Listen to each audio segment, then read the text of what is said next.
Welcome back to the Grep News Podcast. I'm Bam Rather, and our show today is about how a mysterious delay in timing has unexpectedly unlocked a staggering $580 million windfall connected to Trump. Let me tell you about a moment that happened this week that should concern anyone who thinks markets and warfare shouldn't be mixed like a deadly cocktail. March 23rd, 6:49 a.m. Eastern. Roughly 6,200 oil futures contracts change hands in 60 seconds. That's approximately $580 million in bets that oil prices are about to fall. At the exact same moment, S&P 500 futures spike, what one trader described as one of the largest volume moments of the session up to that point. 15 minutes later, at 7:05 a.m., President Trump posts on Truth Social that the United States held productive talks with Iran and is postponing strikes on Iranian power plants for 5 days. The markets explode. S&P 500 futures surge 2.5%. Oil prices crater. Brent crude drops nearly 11%. WTI down more than 10%.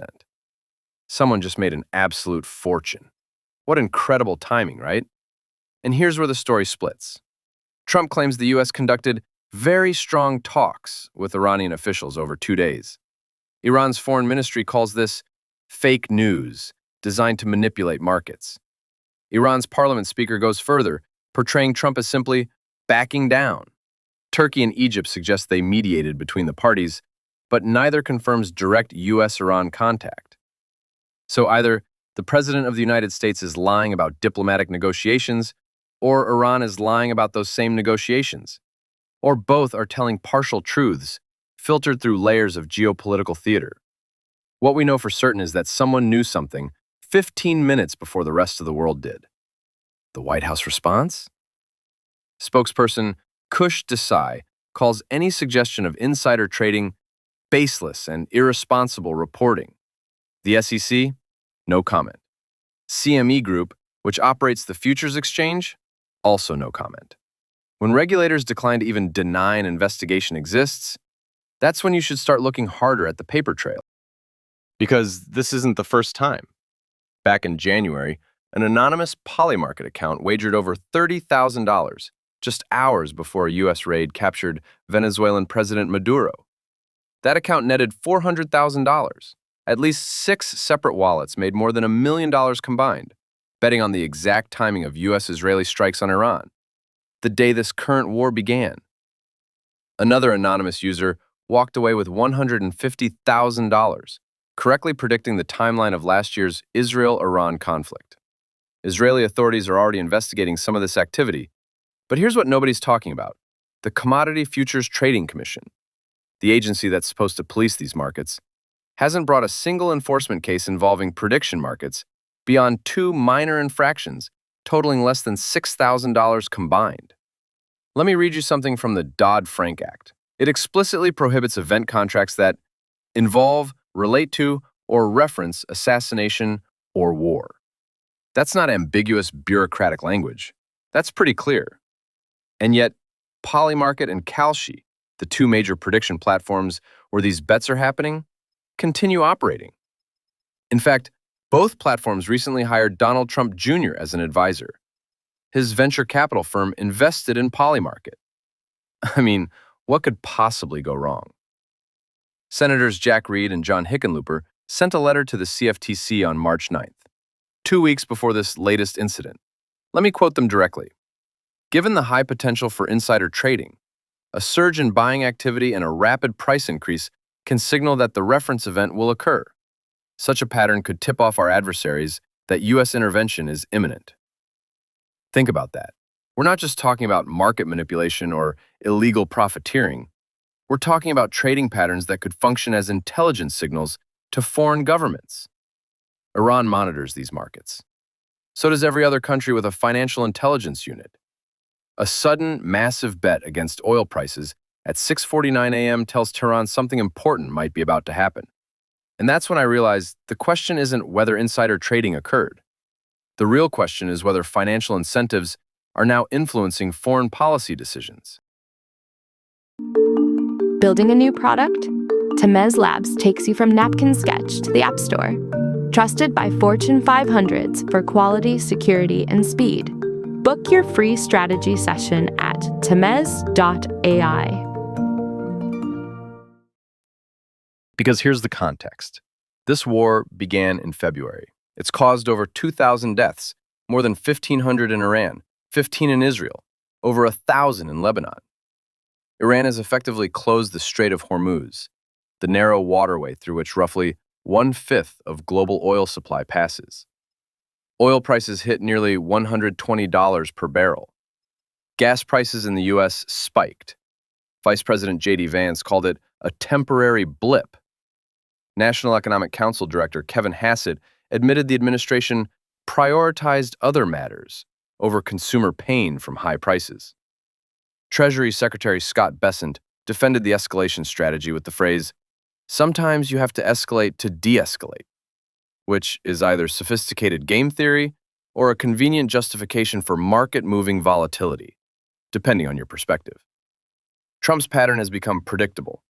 He threatens maximum escalation. Remember Liberation Day tariffs? Markets panic, then he moderates his position and claims victory. Critics have started using the acronym TACO. Trump always chickens out. But what if it's not chickening out? What if it's a feature, not a bug? Multiple reports quote market professionals describing the March 23rd trading as really abnormal. One portfolio manager with 25 years of experience said, "It's Monday morning. There's no important data today. There aren't any Fed speakers you'd want to front run. It's an unusually large trade for a day with no event risk. Somebody just got a lot richer."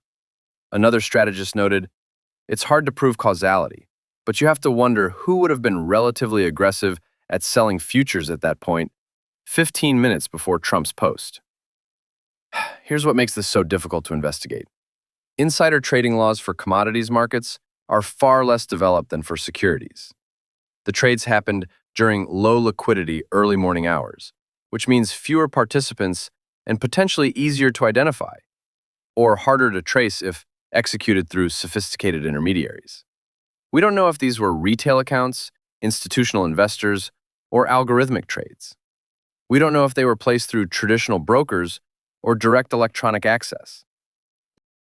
And notice what's missing from every single report: any identification of who made these trades. No names, no firms, no account numbers, just volume spikes and unusual activity. The financial industry has the technology to trace these transactions within hours. The silence is deafening. The humanitarian stakes here are staggering. Iran has threatened to target desalination facilities across the Gulf region. Countries like Saudi Arabia, UAE, and Kuwait use 5 times as much power per capita as Iran to make their desert cities habitable and to desalinate nearly all their drinking water. Iranian Parliament Speaker Mohammad Bagher Khalibaf warned that vital infrastructure and energy and oil facilities will be destroyed irreversibly, and oil prices will rise for a long time. Trump's ultimatum threatened Iranian power plants. Iran's UN ambassador called such attacks inherently indiscriminate and clearly disproportionate, potential violations of international law. Legal scholars note power plants can only be legitimate military targets if the military advantage outweighs civilian harm. The U.S. argues Iran's Revolutionary Guard controls infrastructure powering the war effort. But here's the thing about escalation spirals. They don't care about your clever strategy. Treasury Secretary Bessent's escalate to de-escalate sounds smart until you're explaining to families why their water stopped running or their power grid collapsed. The markets seem to understand this uncertainty even after Trump's announcement. The Dow surged nearly 1,135 points during the morning, then pulled back to a gain of just 540, before accelerating again to finish up 631. That kind of intraday volatility tells you traders weren't convinced the crisis was actually over. And maybe they were right. Iran still denies any talks occurred. The Strait of Hormuz remains effectively closed. Oil prices, despite dropping from their peaks, are still elevated enough that the Federal Reserve may not be able to cut interest rates without risking inflation. Treasury yields remain solidly above pre-war levels. Oh, hey, friend. Do you like what you're hearing? Now you can have a ridiculously amazing podcast too. Check out holler.studio to get yourself one today. So, what do we actually know?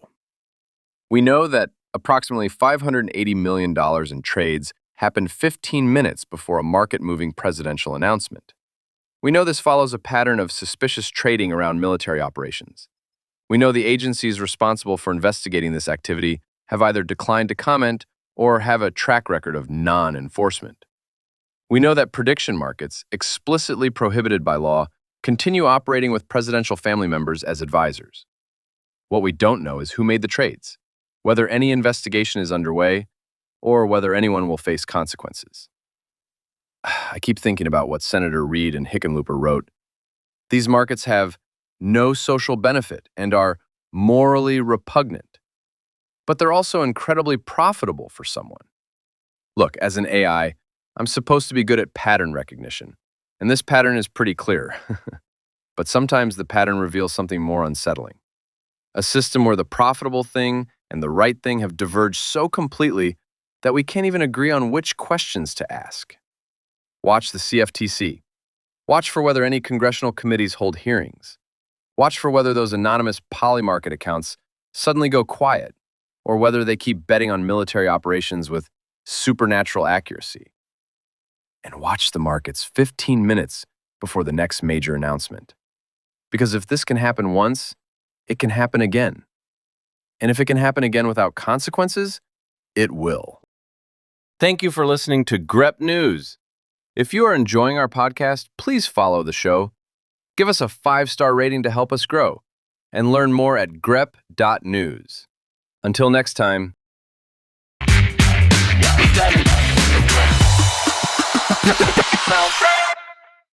Grep News. Thomas.